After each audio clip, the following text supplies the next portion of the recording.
వైఎస్ఆర్ ఆ పేరు వినగానే అందరికీ కూడా ఒక ప్రేమ, ఒక ఆప్యాయతతో కూడిన ఒక పరిపాలనా విధానం గుర్తొస్తుంది. ఎందుకంటే పరిపాలనకి ఈరోజు మానవత్వాన్ని అద్ది ప్రతి ఒక్కరి గుండెల్లో చిరస్థాయిగా నిలిచిపోయారు వైఎస్ఆర్ గారు.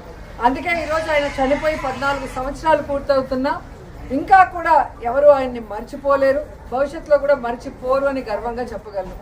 ఎందుకంటే ఈ రాష్ట్ర రాజకీయాల్లో పెను మార్పును తీసుకొచ్చి పేదవాడికి నేనున్నాను అంటూ ఆయన ఇంటి వద్దకే అన్నీ కూడా తీసుకొచ్చి అందించిన ఘనత వైఎస్ఆర్ కుటుంబానికే దక్కింది.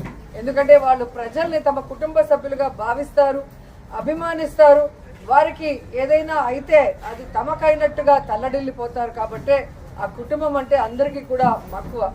కానీ రాజశేఖర్ రెడ్డి గారు ఏ విధంగా అయితే తన పాదయాత్రలో ఒక ప్రభంజనాన్ని సృష్టించారో, ప్రజల కష్టాల్ని, రైతుల కష్టాల్ని, ముఖ్యంగా పేదవాడి కష్టాన్ని దగ్గర నుంచి చూసి అవన్నీ దూరం చేయాలి అని ఒక నిర్ణయం తీసుకొని ముఖ్యమంత్రి అయిన తర్వాత ఆయన చేపట్టిన అనేక చారిత్రాత్మక నిర్ణయాలతో, సంక్షేమ పథకాలతో మరి ప్రతి ఒక్కరి గుండెల్లో కూడా ఈరోజు నిలిచిపోయారు. ఈరోజు హాస్పిటల్లో మరి సేవా కార్యక్రమాలు చేయడం జరుగుతుంది వైఎస్ఆర్ గారి జయంతి సందర్భంగా. సో 108 ఎంతో మందికి ప్రాణదానం చేశారు. అలాగే ఆరోగ్యశ్రీ ఎంతో మంది కుటుంబాల్ని ఈరోజు నిలబెట్టిన ఘనత వైఎస్ఆర్ గారికే దక్కింది. అలాగే రైతన్న వాడు బాగుంటే రాష్ట్రం బాగుంటుంది, దేశం బాగుంటుందని నమ్మారు. కాబట్టే రైతులకి అడిగింది కూడా చేయటం మనం అందరం కూడా గుర్తుపెట్టుకోవాల్సిన విషయం. ఇలా చెప్పుకుంటూ పోతే ఎన్నో. అందుకే వైఎస్ఆర్ అంటే ఒక బ్రాండ్, ఆయన ఒక లెజెండ్. సో రాజశేఖర్ రెడ్డి గారు మనకి కనిపించకుండా పోయిన తర్వాత అందరూ కూడా తల్లడిల్లిపోయాం. రాజన్న రాజ్యం లేకుండా ఎలా బ్రతకాలి, రాజన్న లేకుండా మనం ఎలా ముందుకు సాగాలి అని ఎంతోమంది భయభ్రాంతులకి, అలాగే బాధ తప్త హృదయంతో చాలా మంది ప్రాణాలు కూడా విడవటం మనం అందరం కూడా చూసాం. కానీ ఆశా కిరణం లాగా ఆయన కొడుకు పులివెందుల పులిబిడ్డ, రాజన్న ముద్దుబిడ్డ జగనన్న వచ్చిన తర్వాత మళ్ళీ దేవుడి పాలన ఎలా ఉంటుంది, రాజన్న పాలన ఎలా ఉంటుందో మరి మనందరికీ కూడా చూపించడం జరిగింది. కానీ మొన్న ఎలక్షన్స్లో మనం ఓడిపోవటం అనేది కొంచెం బాధాకరమైన విషయమే. అయినా మనం ఓడినా గెలిచినా, అధికార పక్షంలో ఉన్నా ప్రతిపక్షంలో ఉన్నా మనం ఎప్పుడు ప్రజల పక్షానే. రాజశేఖర్ రెడ్డి ఆశయాలకు అనుగుణంగా ఏ విధంగా అధికారంలో ఉన్నప్పుడు పరిపాలించారో జగనన్న, ఈ 5 సంవత్సరాలు కూడా రాజన్న పరిపాలన మళ్ళీ తీసుకురావడానికి మనం అందరం కూడా కలిసికట్టుగా పోరాడాలని కూడా అందరినీ కోరుకుంటున్నాను. ఈరోజు రాష్ట్రంలో ఉన్న వైఎస్ఆర్ అభిమానులందరూ కూడా ముక్త కంఠంతో ప్రతిజ్ఞ చేయాలని కూడా కోరుకుంటున్నా.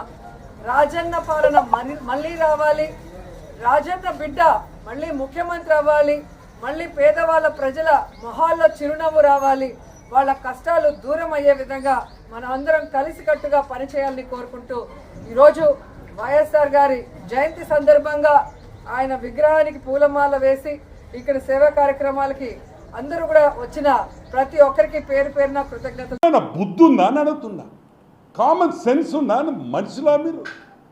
అంటే దేవుడి సన్నిధి కూడా రాజకీయానికి వాడుకుంటాం. అది ఏ పార్టీ వాళ్ళైనా సరే, ఏ పార్టీ అయినా సరే అది తప్పు తప్పు తప్పు. తిరుమలలో రాజకీయాలు మాట్లాడకూడదు అనే విషయం 100 సార్లు మేము చెప్పున్నాం. మేము చేసినా తప్పే, వేరే పార్టీ వాళ్ళు చేసినా తప్పే. తిరుమల అనేది ఒక దైవ సన్నిధి. ఆడిందా రాజకీయాలు మాట్లాడేదా?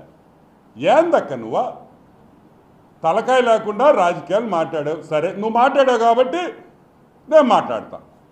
ఒక్కటి మాత్రం భలే చెప్పింది రోజక్క, గడప గడప బ్రహ్మాండంగా జరుగుతుంది, విశేష స్పందన అనింది. కరెక్ట్. వైఎస్ఆర్సిపి పార్టీ గడప గడప ప్రోగ్రాము ఎంత విశేష స్పందన వస్తుంది, ఏ విధంగా చెప్పులతో కొడుతున్నారు, ఏ విధంగా చీపరాలు కట్టెలు ఎత్తుకొని మిమ్మల్ని తరుముకుంటున్నారు. ఆ స్పందన మామూలు స్పందన కాదక్క, బ్రహ్మాండమైన స్పందన ఉందని కూడా చెప్తున్నా. సరే, అచ్చెన్నాయుడు ఏం చేశాడు అక్క? నిన్న అడ్డదిడ్డంగా అచ్చెన్నాయుడు పెరిగాడు. అక్క నీ వెయిట్ ఎంతక్క? నువ్వేమన్నా నాజూగ్గా సన్నంగా ఉండవని నువ్వు అనుకుంటున్నా? ఎదుటోని విమర్శించేటప్పుడు మన బరువు ఎంత ఉండాము, మనం ఎంత లావు ఉండాము ఒక్కసారి ఆలోచించు. మనం ఎంత లావు ఉన్నామని ఆలోచించి ఎదుటోడు చెప్పు అడ్డంగా దిడ్డంగా పెరిగాడని. నువ్వేం సన్నంగా లేవు, నువ్వు అడ్డదిడ్డంగానే పెరిగి ఉండవు రోజెక్కో. నువ్వేమి 40 kgs ఇదేం కాదు, తమరు కూడా అడ్డంగా దిడ్డంగానే పెరుగుండారు, బాగా బలిసి ఉన్నారు. శ్రీలతారెడ్డి నువ్వు ఎందుకు పేరు మార్చుకున్నావో నాకు తెలియదు కానీ శ్రీలతారెడ్డి టు రోజారెడ్డి తమరు ఏం పాస్ అయ్యారు తల్లే? ఏమ్మా ఏం పాస్ అయ్యావు నువ్వు? పద్మావతి కాలేజీలో చదివింది నువ్వా? మా తెలియదు అనుకుంటున్నా. నీ మొత్తం చరిత్ర ఉంది మా దగ్గర. బిఏ సెకండ్ ఇయర్ ఫెయిల్, ఏదా బిఏ సెకండ్ ఇయర్ ఫెయిల్. 2019 నుంచి 2024లో తిరుమల కొండ మీద జైలును చూశారా? ప్రజలు భక్తులు చూశారు. క్యూ లైన్ కూడా లోపల బానిచ్చేసి డోర్లు వేసేసి ఏమాత్రం మంచినీటి సదుపాయం లేకుండా చేయడం, ఏమాత్రం అన్నప్రసాదం పొంగల్ కావచ్చు లేకపోతే సాంబార్ అన్నం కావచ్చు లేకుండా చేయడం, ఏమాత్రం మజ్జిగ లేకుండా చేయడం. అంటే ఇక లోపలికి వెళ్తారు, పిల్ల జల్లా ఉంటారు, ముసలోళ్ళు ఉంటారు, థైరాయిడ్ పేషెంట్లు ఉంటారు, షుగర్ ఉంటుంది, బీపీ ఉంటుంది, కొంతమందికి ఆస్మా ఉంటుంది, కలుదిరి పడిపోతూ ఉంటాయి. లోపల పోతే కనీసం ఫ్యాన్లు కూడా తిరగనీయకుండా చేశారు. ఇలా లోపలికి వెళ్ళిన వాళ్ళని జైల్లో ఉన్న ట్రీట్మెంట్ కాదా ఇది? తిరుమల తిరుపతి కొండ మీద వెంకటేశ్వర ఆశీస్సుల కోసం వచ్చిన వాళ్ళకి జైలు జీవితాన్ని కొన్ని కోట్ల మంది ఈ 5 సంవత్సరాల కాలంలో అనుభవించారు. చాలామంది చెప్తున్నారు, యూట్యూబ్లో మీరే చూడండి, నేను చెప్పడం కాదు, ఇది నా స్వార్థం కాదు. మీరు తొంగి చూస్తే లోపల ఫ్యాన్లు లేవు, తినడానికి తిండి లేదు, బయటికి రావడానికి దారి లేదు. అంటే ఇదేంటి జైలు జీవితం అంట. జైలు ఎంతకన్నా బాగా బతుకుతారు. ఇది అధికారికంగా చెప్పినటువంటి లోకేష్ బాబు గారి మాట ఇది. అంటే మనం ఎలక్ట్రానిక్ మీడియా ఉంటుంది, మన పేపర్లో వేసిన యూట్యూబ్లో వేసిన మాటే, అది మందే అవుతుంది అఫీషియల్. 6 లక్షల మంది విద్యార్థుల జీవితాలలో వెలుగులు. వైకాపా ప్రభుత్వ హయాంలో విద్యా దీవెన వసతి దీవెనకు 3,450 కోట్ల బకాయిలు పెట్టిన వైసీపీ ప్రభుత్వం.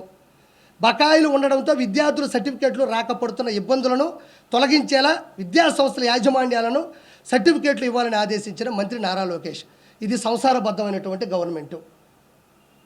అంటే వచ్చే రాగానే పాపం ఎన్ని ఇబ్బందులు ఉన్నా కూడా ప్రవేశపెట్టారు. ఇంకోటి విద్యార్థులకు తీపి కదురు ఇదేనమ్మా, ఇంకేమైనా ఉందా? మెగా డిఎస్సి మీద కూడా సంతకాలు పెట్టారు. ఇంకోటి కూడా నవ్వుకుంటారు అందరూ. మంచి ముందు ఆంధ్రప్రదేశ్కి వచ్చింది, మంచి ముందు వచ్చిందా పాపం. అంటే ఒక ఆవిడ అనింది, నిజంగా జరిగింది నెల్లూరులో, నా బట్ట వల్ల నా భర్త చచ్చిపోయాడు అనింది. వాస్తవం చెప్తున్నా, నా బట్ట వల్ల నా భర్త చచ్చిపోయాడు అనింది. బట్ట అనేది ఎవరో మీరే తీసుకోండి, నాకు అనవసరం. అది వెంకటేశ్వర సాక్షిగా చెప్తున్నా, ఇది జరిగింది. ఆ వెంకటేశ్వరంతో పెట్టుకున్నాడు, అతను పోయాడు. ఇప్పుడు నేను పెట్టుకుంటే నేను పోతానుగా, నేనేం భయపడను. నా బట్ట వల్ల నా భర్త పోయాడు, నా పసుపు కుంకులు రాలిపోయాడు. ఏంటంటే ఏందయ్యా ముందు.